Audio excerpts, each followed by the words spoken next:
Welcome to the Geekery podcast, where we feel no shame. Well, sometimes we do. We're going to talk about that. I'm Void, and I'm here with my co-host, Beej. Shameless. Bow, bow, bow. Shameless as a man can be. It's Garth Brooks. Okay, I'll take your word for it. I don't know Garth Brooks. We are talking about gaming shames today, which you're better equipped to explain this topic because this is your topic, really.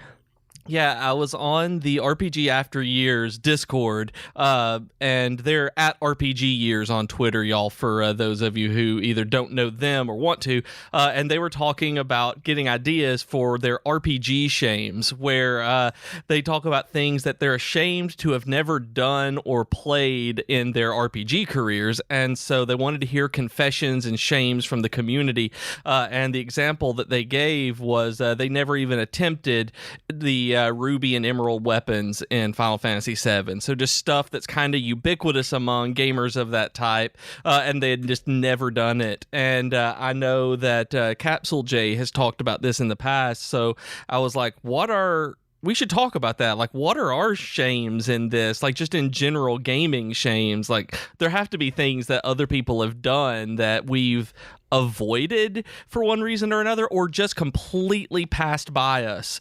And so I thought that would be a fun one to talk about. So I'm curious on those things, as many games as you have played and play in general, like what those kind of things are that you've not done that you quote unquote should have been doing.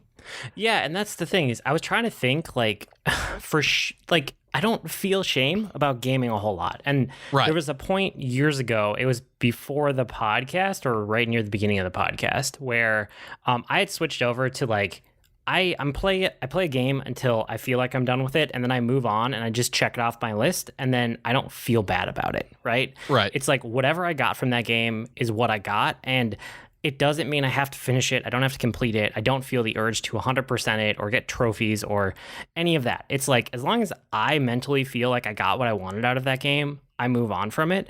And if there's a game that I really wanted to play or I feel like was missing from my back catalog, for the most part, I've played them, or I've made time to play them. So it was really hard for me to pick out some. But I did eventually, I had to think about this topic really hard, which is, it was a good one for you to bring up because it actually made me think for a while. But I landed on a couple of them. And so a handful of them are actually RPG based, which is interesting, seeing as where this comes from, the original topic. But one of mine was the Dragon Quest series, because as much as I love Final Fantasy and I like a lot of the other things that Square Enix has done, I just have never been able to get into Dragon Quest as a series. And I've actually beaten 1 and 2 on iOS, like on mobile. I beat those two games, but I always feel like I should like Dragon Quest more than I ever actually do when I try to play it. And it's just because it's like Dragon Quest and Final Fantasy are held up as like two pillars of RPGs in the world, right? And they're both JRPGs, and they're both from not the exact same developers, but from the same parent company. And it feels like if I love Final Fantasy as much as I should, or as much as I do, I should like Dragon Quest a lot, and I just don't, which is fascinating to me given how much like you love it. You have a whole other podcast about it. Yeah, I mean, I really love the Dragon Quest games, and I think with you having only beaten 1 and 2, those are two of them that I haven't yet. Like, I've started and played them, but I've not beaten them. I think that may be part of your problem, is because they're NES games, and they're still, even with the remakes and ports that they've done, are still NES games, where I just beat 4 a couple of weeks ago that was a DS remake, and it's a DS remake of an original NES game, and it still feels like that in some ways, just the way the game is structured.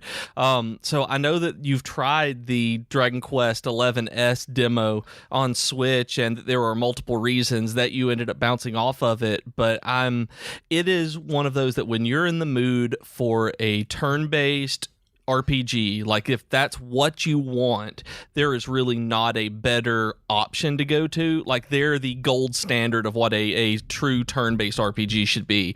And as much as you like Final Fantasy, I really am amazed because they're they're very, very similar in a lot of ways. It's just that Final Fantasy is more experimental and Dragon Quest is more iterative. Well, and it's even okay. So even when I have been in the mood for a turn-based like classic RPG, I have tried these games. I've tried almost every Dragon Quest game. Like I've played a little bit of, I don't want to say absolutely every one of them, but I'm going to say like 90% of them. And I've given them a shot and they just never stick. It just never does anything for me. And it makes me sad for that, because it's something I care about and like so much, because I like I love the community, and B, it's just the games themselves are wholesome. It's I know that Austin actually couldn't play Fire Emblem Three Houses. He went back to Dragon Quest because it was too serious. Like it's so heavy. I mean, it is a very heavy, serious game. It takes itself seriously, and Dragon Quest covers serious tones and serious topics, but with a lighthearted way. And that's one of the things I like about it too, is that it is very well aware that it is I don't even want to say a comic, but a fantastical kind of stylized RPG, and like that's what you have to be in the mood for to play one. It's not when you're sitting down and wanting to play Final Fantasy 15 and something like that you're going to really want to play a Dragon Quest, if that's the kind of game you're looking for. Yeah, and I don't know. It never clicks for me. So I guess I don't know. Again, I don't know if any of these are true shame, but there's definitely feelings of like regret and like, why don't I quite get this mixed in there, which I think is kind of falls within this topic. And then another one for me is Final Fantasy Crisis Core. And this is because I never owned a PSP when this game was like available for it, because I did own a PSP for a little while, but eventually I sold it. And then when I got around to having a Vita and you could go back and like download PSP games and play them on that, this one was never available.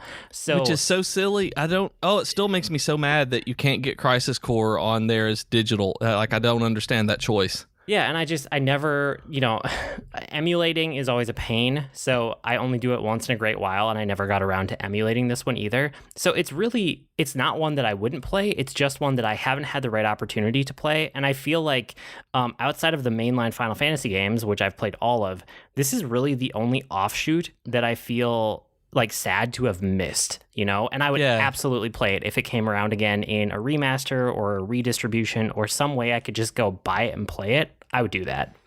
Yeah, I mean, I've thought about going and getting a PSP, like on the, a used one on eBay with a copy of this, because it has to be one that can play the UMD discs, and I've just not wanted to spend the money on a new console and the game that still goes for, $50-ish, because it's, Final Fantasy Crisis Core, but I don't want to drop that money on it. I've never wanted to enough. Like, it's kind of one of mine, too, where I've started emulating it, but then I'm just like, I'd rather play it on a PSP than here, on my Kindle or on my my phone in an emulator. So I'd like to play it. I'm the same way with you on that one. Yeah, well, and didn't you have a Final Fantasy one on your list, too? Yeah, Final Fantasy 12 is mine. I feel shame in that I hate it. Like, I hate Final Fantasy 12.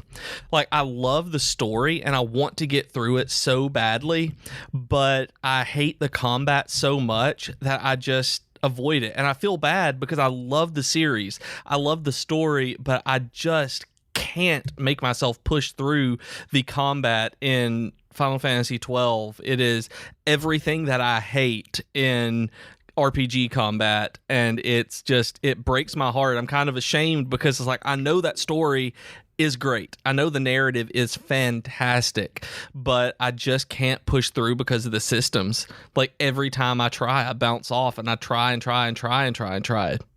Do you just not like the Gambit system? No, I hate the Gambit system's fine, whatever, that's not it. It's the actual in-game combat where your characters are fighting the other people. Like, I hate it. Like, I don't like not being able to really control my characters. I don't like that it's like almost turn-based action combat where I don't get to control exactly what my character does, even though it's trying to be action. I don't know. I absolutely hate it. I hate it that it's slow. I hate it on it 4 times speed on the Switch. Like, I've tried everything to get through it. And if there were a God mode way to put it on there and just plow through the story like on Switch, I would absolutely do it. Yeah, I don't think you're the only one who has that opinion of that game. Like, it's one of those where I know people who love it and hold it up as their favorite Final Fantasy, and I can totally see why. I just can't stand the combat even a little. The gambits are fine. It's just everything else about it. Like, I don't mind having to set up the way gambits and the AI works. It was the actual, minute-to-minute combat, the way that people fought. Yeah, that's interesting. I mean, that's one where I am very neutral on that Final Fantasy. As far as Final Fantasies go, 12 is probably consistently somewhere in the middle of my list. It's fine. It's not great. It's not horrible. It's okay. But like, I understand. I completely understand people who are in the position you're in and feel like that about it. Like, I can see where you're coming from, and I can't argue with any of it. It's just a matter of preference. Yeah, it is. And so it's kind of like the RPG years. I think it was Bill that may have posted that, saying like, it's I get not fighting Emerald Weapon. It's like sometimes you just can't make yourself. And it's like, well, yep, that's the way I feel about Final Fantasy 12. Well, and it's kind of like you in the Dragon Quest, yeah. Didn't you have another one on here about boss fights? Yeah, like if a final boss is too hard for me, like on any game, and I really don't feel like grinding for the hours to beat it, like Xenoblade Chronicles, I'll just watch the ending on YouTube and move on, like, and consider it beaten, because I don't think that is fun. It removes that aspect of gameplay for me. Like, if there's not a post game I'm gonna do, then and the game actually ends right there, and that's where I'm going to move on from, I'll just put it down, watch the ending, and be like, okay, that's finished now. I've beaten that game, because I don't feel the need to actually have performed the actions that got there, because I played through 60 hours of a game and then adding another 8 hours of grinding onto it just so that it's actually finished on my version of it. Now I'll go watch it on YouTube. Like, that's one of those things. Like, there are a lot of bosses like that I've done. I can't think of any off the top of my head, but I know that I have because it's a thing I do. Yeah, I mean, that's totally valid too. I don't usually do that. Typically, if I'm all the way at that final boss, I will push through just out of sheer stubbornness. But I've definitely gotten to a part where I'm like far enough into a game where I'm committed that I want to see the ending of the story, but I really don't care about the gameplay anymore, or the achievements or the trophies or whatever. So yeah, at that point, I will do the same thing. I'll just watch the last little bit on YouTube. Yep. And it doesn't feel the same. Like, that's the thing. It doesn't feel the same as though I'm watching it on my console, but at the same time, I'm like, yeah, I didn't spend those hours not having fun. And that's really what it boils down to, where I feel like that tiniest bit of like gamer shame, like, I should have beat that game. Like, but I technically beat that game. Like, that's the way I look at it, is I've beaten that game. I just didn't beat this boss. Yeah. Well, you mentioned there were some other games that you just never got around to or never went back to that are kind of on your list, right? All the Mario 3D World games, like Mario 3D Land, 3D World, never touched them. They're your favorites in the series, and I have never touched them. I've never played them. I don't know anything about them other than that they are cats, and that the cats and like Meowser or something is in there, because I know from Mario Maker 2. And then like the same thing, I've never finished Mario Sunshine, never finished Mario Galaxy. I've never even tried Galaxy 2. It's like, I love Super Mario games and I really love the 3D games, but I don't know why. Like, it's just one of those things where I'll play some of them and then, not at all. Yeah, that is super interesting. I do think that Mario 3D World is probably one of my favorite in the series, if not my absolute favorite. So it would be good if they re-release that on Switch which would not surprise me at all, just given the Wii U's sales in general. So if that happens, I hope you go back to it. Oh, absolutely. Like, that's the thing. I keep hearing rumors about a lot of these games being re-released this year on Switch because it's Mario's 35th anniversary. And so I'm really hoping that we get like a Mario Sunshine re-release and Mario 3D World re-release, because I want to play them. And I mean, I have Galaxy and Galaxy 2 over here on the shelf, and I can hook it into the Wii U at any point. But Sunshine, I don't know where my copy is, if I even still have it. And then I don't even have the Mario 3D World games. So it's just like, man, I know I should have played those. I just don't. And I know I was gaming during these periods where like it was like they were there. I just didn't. Like they were just not a non-entity for me at that point. And I'm like, I really should have done that, man. They're Mario games. Yeah, that's interesting. Do you have any other like big ones on your list that you've missed out on or feel like you have? Minecraft. Like, I'll always go back to Minecraft. I want to like Minecraft. And I've started liking builder games. Just can't get into Minecraft. It's like I feel so much like I see people talking about it and getting excited about it. I even wandered in Target the other day. So Jennifer and I actually took a day and put our masks on and needed to go out to the store. So we went to Target. That was where we decided to go. That it's actually a safer bet in Target here to go out and grab something you need, because I actually needed some shirts. And so we went there, and there were two kids in the I guess they're kids. They were probably 14 years old. And so it was like I heard them talking about getting on the game tonight. One of them had somebody call. And I was like, yeah, I'll be on the game tonight. And then his friend, I heard him say, what game? And he was like, I don't know, Minecraft, I guess. And I'm just like, even still today, like that's just the default for so many people. And I've never been able to get into it. Like I've never been able to see the appeal of actual Minecraft. And I feel like I've missed that somehow. Like I'll never be able to fully grasp what people get into out of Minecraft. Yeah, I think you might have missed when it was like huge at the right age, right when it came out. Like, I don't know. I don't see a whole lot of older people coming to Minecraft and then getting absorbed in it. But when I think back about when I was really into it was like college, like right when it was coming out, when it was in alpha and beta. And then everyone I know that's into it now either started playing in college or earlier and still plays it, or it's people that are kids that are like new to gaming and they're getting into it. Yeah, there's something about Minecraft that I don't think it clicks for adults quite as well, it's interesting to me that that's true. It's not, I mean, obviously nothing's true 100% across the board, but just in what I've observed, that seems to be kind of mostly true. What year did Minecraft come out? Can you remember the actual release date? Like when you were into it in alpha and beta, like what year was that? I think the official release date was like 2010, which means alpha and beta would have been like 2007. Okay, so that's what I was thinking. I was thinking it was 2010 was the actual like release date of it. And I had finished my master's at that point and was teaching full time. So like I was like professional adult at this point and not gaming a lot. So like when that happened, I was only basically playing WoW. So again, like during that point where, I'm thinking about a PhD, Minecraft is not where my brain was at all. So like I really did just miss it. Like I missed the Minecraft boat. Yeah, and I think that I was really into it it must have been one of the earlier alphas or betas, because I know that the game officially came out in like 2010 or 2011, but when I was playing it was probably 2007, 2008, maybe 2009, somewhere in that range. Where, definitely I was not in adult mode fully yet. I was still in college mode, so things were different. Yeah, and if I had discovered that in college, like even then I was out of college by the time 2007, I graduated in 2006. Why did I say 2006? Who says that? Like, what is wrong with me?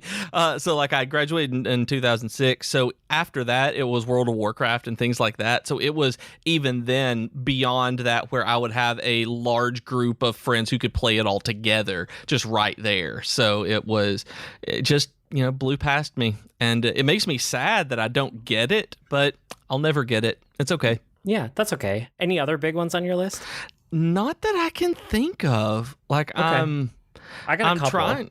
Yeah, like I've thought about, and I know there are. Like I'm looking at my games over here to the left, but I mean, I guess the closest would probably be Diablo. Like I don't feel like I've ever given Diablo a real fair shake. So I'm excited for Diablo 4 for me to be able to sit down with something and really like know what I'm getting into, because that's probably the biggest one other than that. Like that I'm like, man, everybody loves Diablo but me. Like what is it? Just again, I mean, I even played the first one extensively, but after that, 2 and 3 just don't. Again, just blew right past me.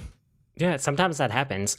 For me, I mean, I have a couple other ones, and again, I had to kind of dig deep for these, but one for me was KOTOR 2, so Knights of the Old Republic 2, and it's because as much as I loved Knights of the Old Republic and like Mass Effect games later, which are kind of, they built that out from it's all interrelated, right? Plus it's Star Wars, plus it's an RPG. Like I should love that game. And I've just never been able to get into KOTOR 2 because it's this like weird, buggy mess. And even after, like there are fan patches for it that supposedly fix all the content, smooth out all the problems, make it much easier to get into. I've tried that. I've tried like everything that anyone has recommended. I've patched that game so much just to like, mod it, patch it, do whatever that people say makes it better and makes it good. And I still have barely ever gotten out of the starting area. It just, there's something about it that doesn't work for me. And I adored KOTOR 2. That I don't understand. Okay, so I played it on Xbox. I'm looking over here. Hold on, let me see. It was regular Xbox. Okay. So I played it on Xbox when it was new. I may be the only person who never had it bug out but one time. I don't understand why everyone says that it's a weird, buggy mess. I never had any problems with it until the final boss fight. Like, I was fighting, and I'm not going to say what it is because eventually somebody is going to play this, and it is a spoiler for the game. But I'm fighting the final boss fight, and, like, I die, like, 3 or 4 times. Like this main boss is just kicking my tail up and down.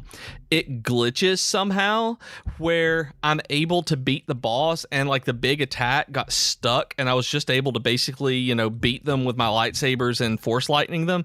And that's the only bug that ever impacted my gameplay that I had in that game at all. And it just let me beat the final boss easier, so I was cool with it and saw the ending. Everything was great. Like, I never had the first problem with it like so many other people did. Interesting. Well, yeah, I take that back. I had the first problem, and it wasn't a problem. It was awesome. I had nothing but problems with that game, so that's definitely a different experience than I had. Yeah, completely, because I do love that game. Like, because of the experience I had with it, it actually does, and just stuff that was going on in my life at the time. Like, my dad had a heart attack during that period, so I was actually using Knights of the Old Republic 2 as kind of an escape for stuff like that. So it holds a nice spot in my heart in terms of nostalgia. But also when I hear people ragging on it for being buggy, I'm like, I just got lucky, man. Like, I never had to deal with any of that. I hate it that you did because I really, really love that game. Yeah, and I just couldn't get into it. Yeah. So again, I'm kind of digging deep here because it's like some of these just didn't click for me. But the one that was like, all of these other ones were kind of like, oh, I missed out, or the timing didn't work out or something, right? Or I've tried it and I've really tried it and I feel like I should like it, but I don't. None of those are truly shame. The only one that I actually felt shame about when I was trying to make this list, I saved for last, and it's Assassin's Creed Rogue. And this is my biggest regret on here, and probably my biggest gaming regret or shame, because it is a mainline Assassin's Creed game, and it's literally the only one I haven't played in the main line, right? There's spin-offs and stuff, but let's not worry about those for right now. Just like, don't worry about that when I play Final Fantasy, right? There's too many. And those are, some are mobile titles, some of them were handheld titles. They are of varying quality, but I'm not going to worry about those. I'm talking about the mainline games. And Assassin's Creed Rogue is really weird because it's this in-between release that came out exclusively on Xbox 360 and PS3 after they were releasing Assassin's Creed games on PS4 and Xbox One. So what? We were in the current generation of consoles that we're in right now. So the generation that we're about to go beyond once we get into, the holiday season of this year.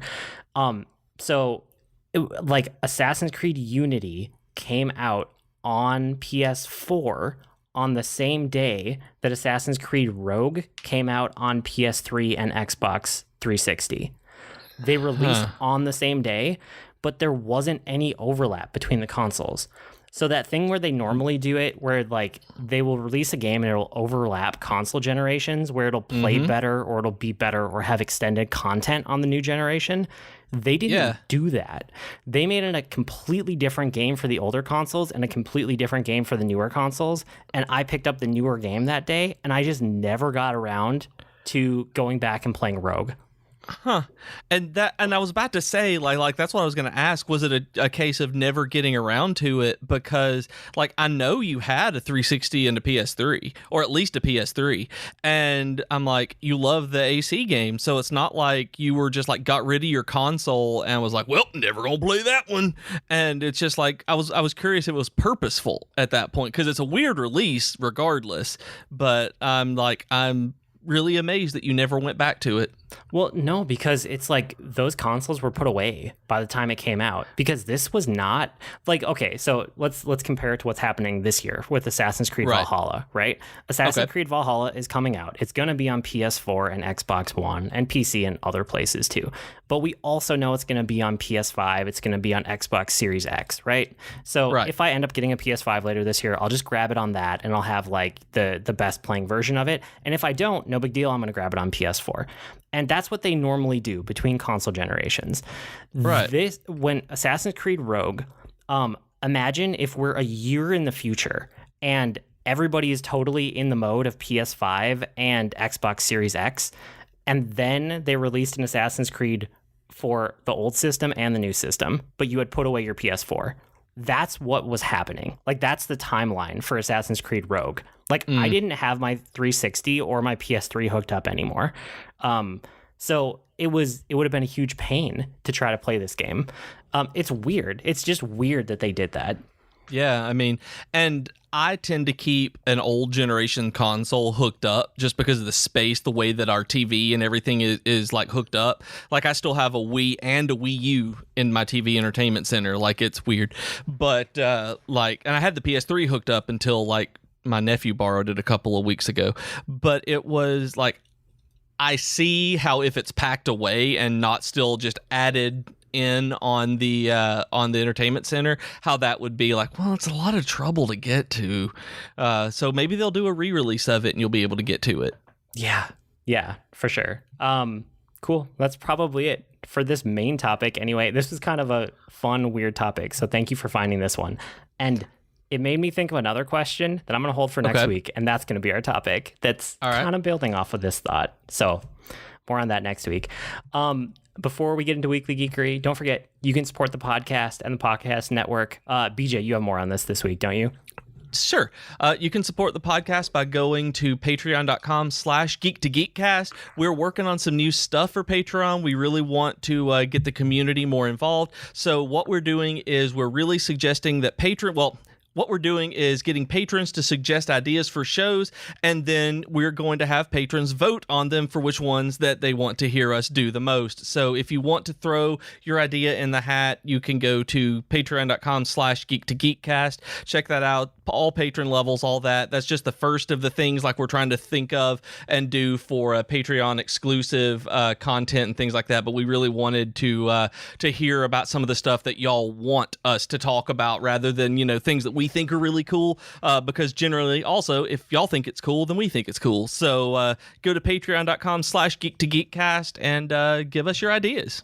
Yeah, and like we said, we're part of a network. We have podcasts, we have streamers, we have the Geekery blog, all of that and more at geekteakmedia.com. Lots of awesome content from people that we love hanging out with. We do. With that, it's time for Weekly Geekery, where we share what we've been geeking out about this week. What have you been up to?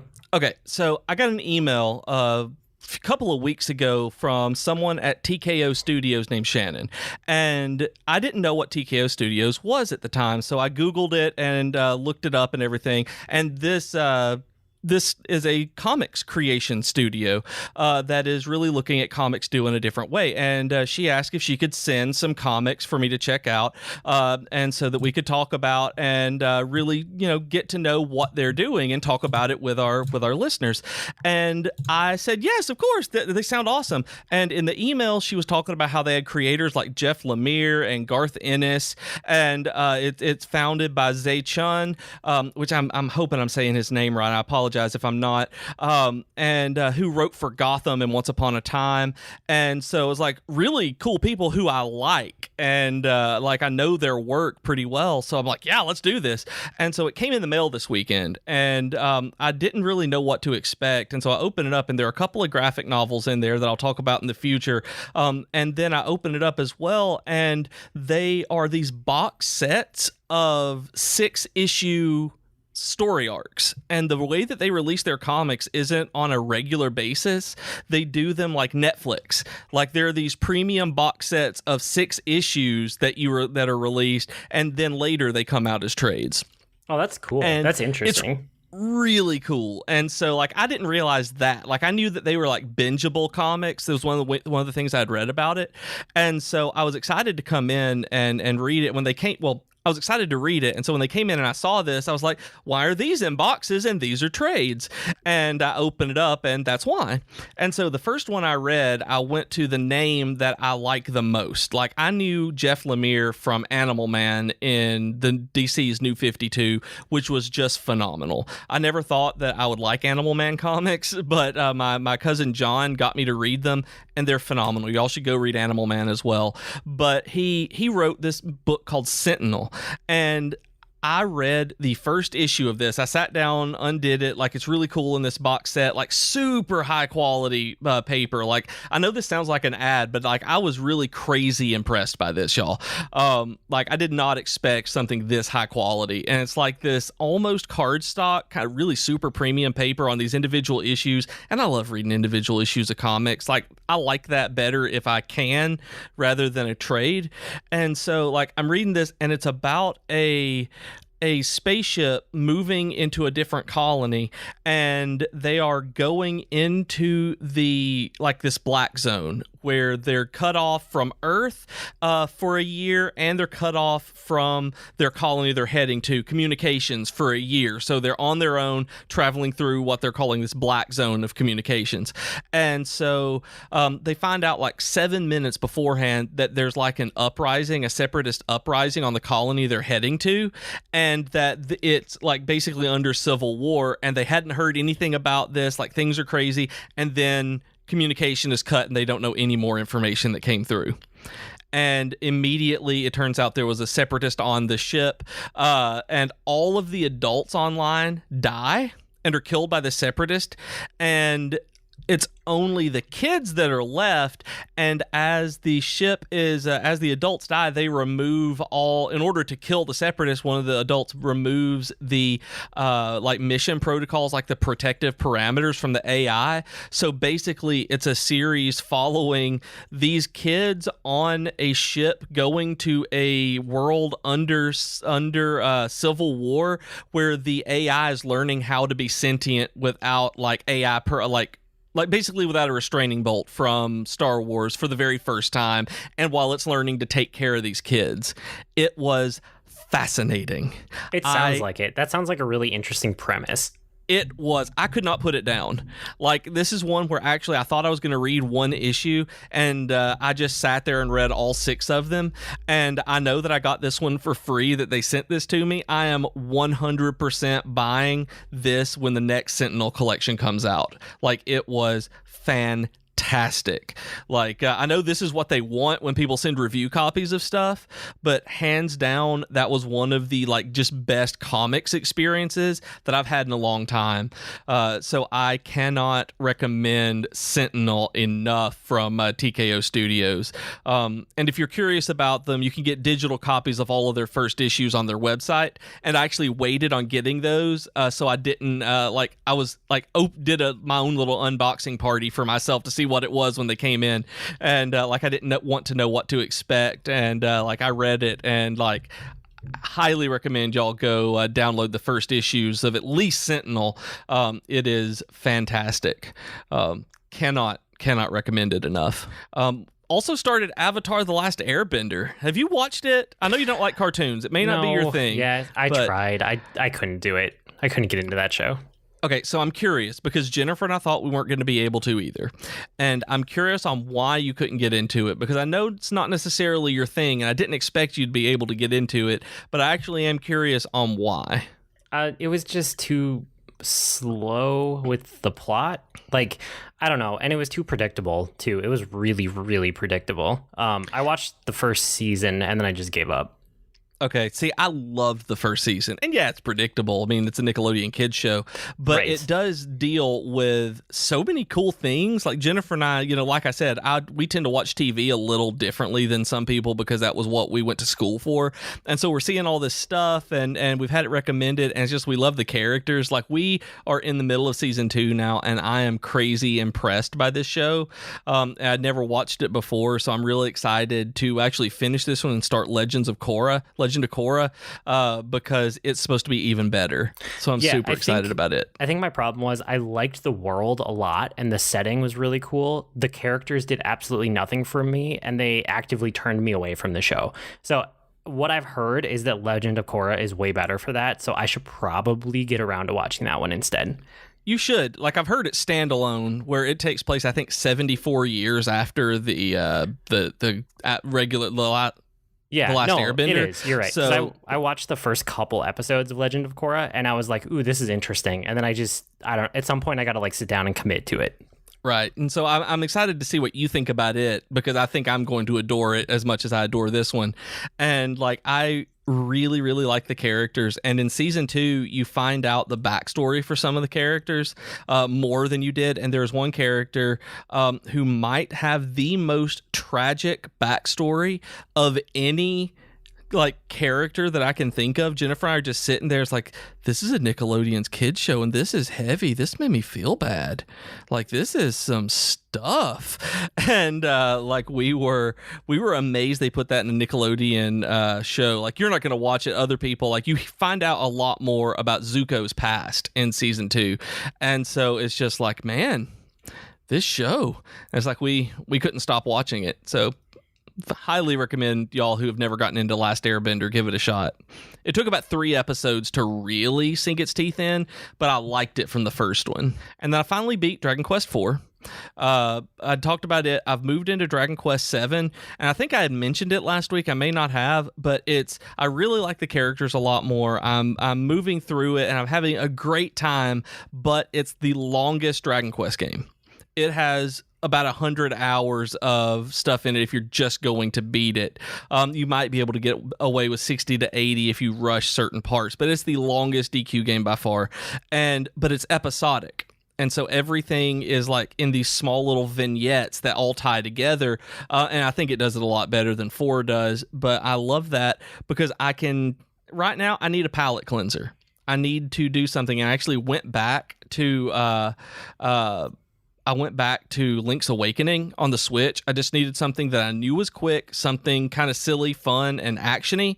And so I actually chose Link's Awakening this time because I had never given it a real shot. And it's really good. It is almost exactly what I thought it would be. I know that you and I have talked about before how it was you couldn't get into the original one, and I have so many memories of the original one that this one is a scene for scene remake in most ways.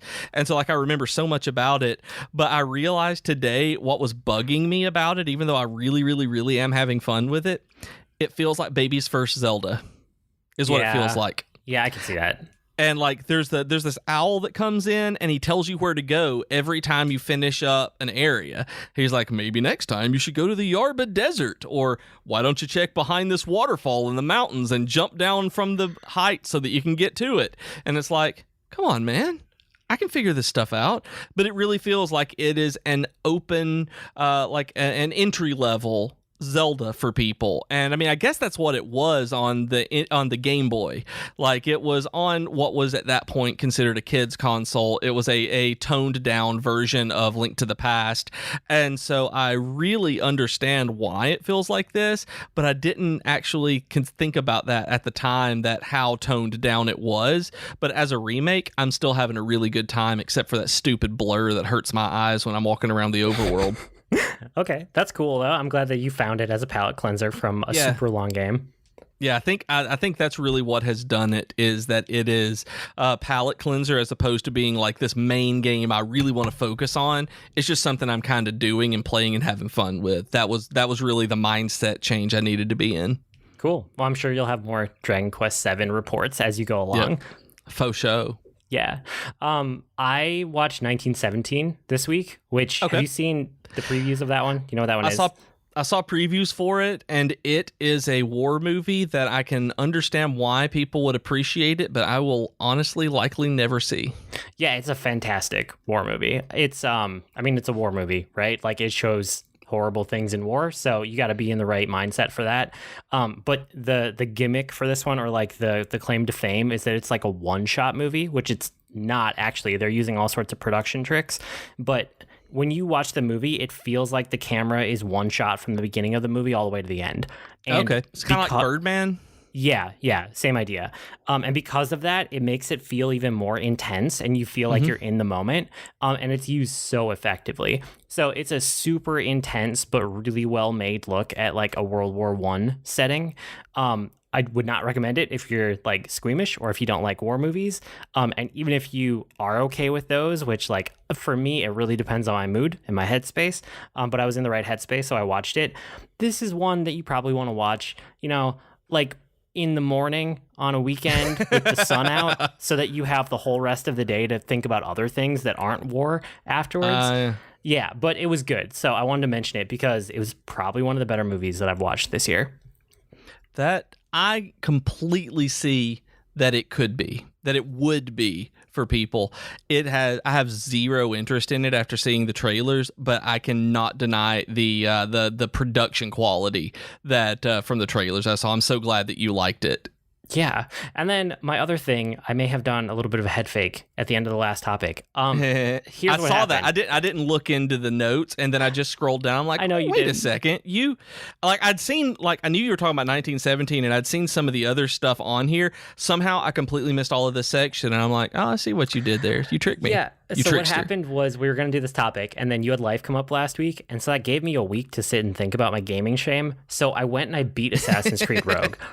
And that's what I did this last week. That's my weekly geekery. I don't feel shame about it anymore because I've beaten it. I have conquered it. Assassin's Creed Rogue was very interesting. It's a really weird fit into the mainline story. And I know that now because I've beaten it. I'm going to keep saying that because I'm proud that I've beaten it. See, that's the thing. It makes me really happy that you've beaten it. Like their words, like using the word shame, it's like you are proud that you have beaten this now. And that has put this big dumb grin on my face. Yeah. And so what I found was they actually remastered the game and re-released it in 2018. So that's when it actually came out on current gen consoles. So that's the version I picked up. Even though the game came out in 2014 at the same time Unity did, it came out on PS4 in 2018. So it's not that old as like a PS4 game, the remaster version anyway. And it's a really strange fit into the mainline story because I've played the rest of the mainline games, right? Like we just talked about. This is wedged right between Assassin's Creed 3 and Assassin's Creed 4, which 4 is also Black Flag. That was the one where they did a subtitle and a number. Black Flag and 4 is the same game. But it's for both mechanics and for story. It's like right between those two. So it takes place after 4, but before 3, because that's the way the timeline works. Which gives it a strange feel. And the setting is during the French and Indian War, which is part of the 7 Years' War in history. So it's essentially a prequel to Assassin's Creed 3 and like the whole American War for Independence and, basically that, like the Revolutionary War in America, which is the setting of Assassin's Creed 3. This is a prequel to that. But also there are parts of this that tie into Unity. So this almost acts as like a tease and a prequel for Unity and Assassin's Creed 3 all at the same time, which is kind of impressive. They did all of that with one game, but it also feels wedged in a very strange way because of it. That sounds like, okay, so I don't play the AC games. Like, I only have the broadest strokes of like what the story is. So everything you just said makes no sense to me in terms of how it fits into there, but I'm impressed how they were able to do all of that in one, what maybe, I don't even want to say it's a spin-off game because it's a mainline game, but it's odd, in one weird little game. Yeah, so if I put it another way, if I were to lay out the mainline Assassin's Creed games and try to lay out an order for somebody to play them in, I would have no idea where to put this game. Right. Maybe that's a better way to say it. Like, it's in such a weird spot in the timeline. And so the premise of this one is that you actually become a Templar. So you go rogue, right? You start out as an assassin, and that's why the game is called Assassin's Creed Rogue, because you go rogue and you become a Templar. And it feels like a budget Assassin's Creed title in a way that none of the other mainline games do. And they throw all these mechanics at you with no real explanation. It really just assumes that you've played a bunch of the other games in the series. And this absolutely has the worst tutorials and onboarding of any Assassin's Creed mainline game that I've played. This is not a good onboarding point for the series for anybody, like at all. I would never recommend this one as an onboarding point, but it is the old action style of Assassin's Creed games before they moved into RPGs with the last couple that have come out. Right. So that was kind of fun to get back to because I did like the action combat of these games. And ships are in this one, kind of like Black Flag, but also kind of like some of the other games. And at this point, I'm kind of sick of Assassin's Creed ships. Like, I could just leave them and never come back to them, and I think I would be fine. Ubisoft keeps saying they're going to do that Skull and Bones game and like break off the ship combat into its own series, but they haven't yet, and they haven't found a good way to get that out of the Assassin's Creed games. And I've played it. It's not bad. Like, the ship combat and the ship mechanics aren't bad. It's just that I've now played them in like 5 different Assassin's Creed games, and I think I'm ready to just be done with it. So that was one thing that was kind of annoying. The main thing is I'm really glad that I beat it and I saw the story. I just don't think I would recommend it to somebody unless they were trying to do what I've done and be like a mainline completionist for the series. Yeah, and I'm so glad that you did, because it's I'm glad that you were able to remove that. I'm interested. Let me rephrase this. I'm glad that you were able to beat it and get to that point with it. And I think it's interesting that going back to it, that you actually had an old action style AC game that you were able to play new, because I know that you've wanted it to actually feel like an assassin again for a while. Yeah. Oh, and I totally did too, because like I felt like I could just take on anyone because there's no levels. You know, that's what always felt cheap about the newest ones is like, I know what I'm doing. I've played basically every one of these games now, and to not be able to execute it because that person is level 50 and I'm only level 30, like that just feels so horrible. And to go back to a game that has no levels, no like RPG mechanics in it, it's really just you upgrade your equipment, which is kind of meant in all the Assassin's Creed game, and you get more powerful, but there's no hard levels that will just stop you from doing something. So that aspect felt so good to go back to. Yeah, I bet it did. Like that makes me happy as your friend, because I know it's something that it's very rare that when a series has moved on from something, that especially one that you play consistently year after year after year with every iteration, that you can go back and have an old style experience for the very first time.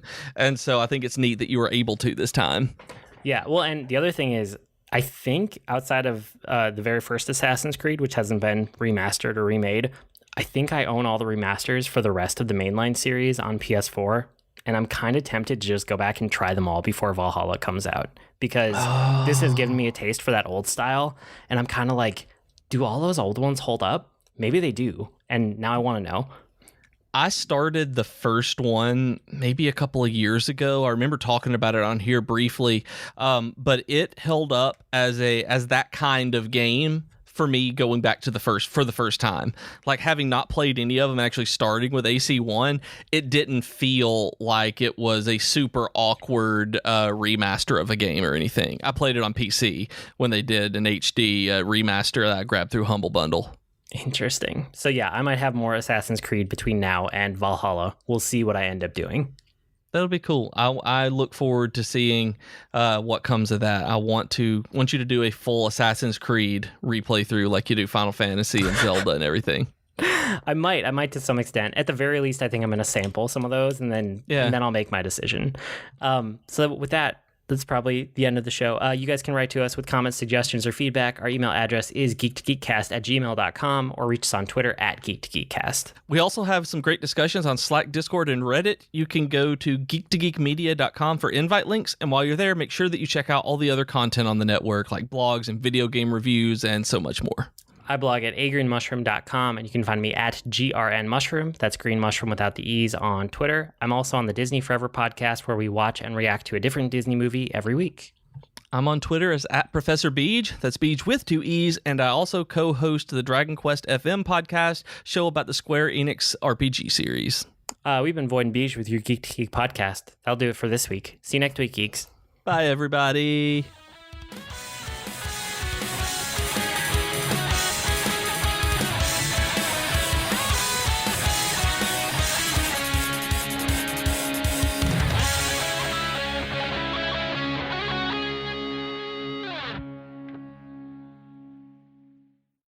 When toxic culture has you down. When you're just looking to laugh and have fun. Kick back and enjoy watching a video game. Or just make some new friends. It's time to visit the Geek to Geek Media Network. A community of podcasters, streamers, and bloggers. Well, more of a family than a community. All dedicated to geeking out about the things we love. Things like video games, Star Wars, comics, Movies, K-pop, Disney Plus, Keanu Reeves, New, or whatever our community decides is the next best thing. That's right. We have a great online community on Slack and Discord where we chat about our weekly geekery with listeners and viewers. and each other. Yep, and each other in real time, and we can't wait for you to join us. So come check us out at geek2geekmedia.com. and escape toxic fandom for something much more... Keanu. Yes, Keanu.